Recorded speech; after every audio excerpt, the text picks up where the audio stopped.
ايش يا عم جو ده مال؟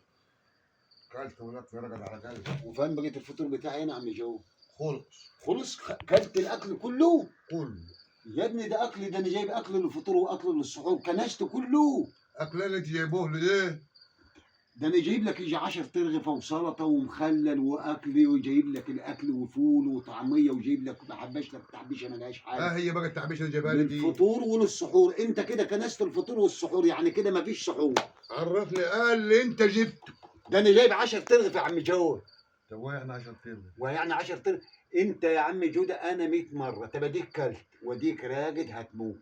انا يا عم جوده مش 100 مره اقول لك خلي تلت للمي وتلت للهوا وتلت للاكل. بقى انت يا عم جوده تتفلت على الشنطه كده، حرام عليك لما تاكل 10 ترغفه. ده ال 10 ترغفه دول ليا انا وانت فطور وسحور، ما اتفلت بتهضمش. بقى زي بامبر رغايه كده اللي بكل. يا عم جوده ما انت ما بتهضمش، ده انت بتزلط زلط. انت عارف انت عملت زي ايه دلوقتي؟ زي اللي الجحش اللي اتفلت جيد. اديك خلصت الاكل، وشوف بقى هتجيب سحور منين في ليلتك اللي معلم بها الا ربنا دي.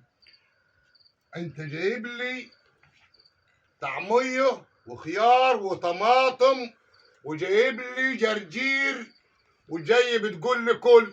انا اعطيك فلوس عشان تجيب لي اكل، مش تجيب لي اعمل سلطه.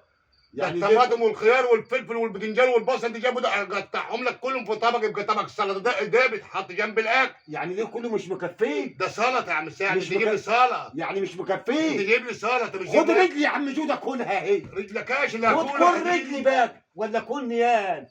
انا هجيب لك من قد يا ابني، اجيب لك يجي 150 جنيه اكل، قوم تكنسه كله تشفطه كله، وفي الاخر اديك متلجح هتموت. والله ما هوديك المستشفى لو هيجي خبر.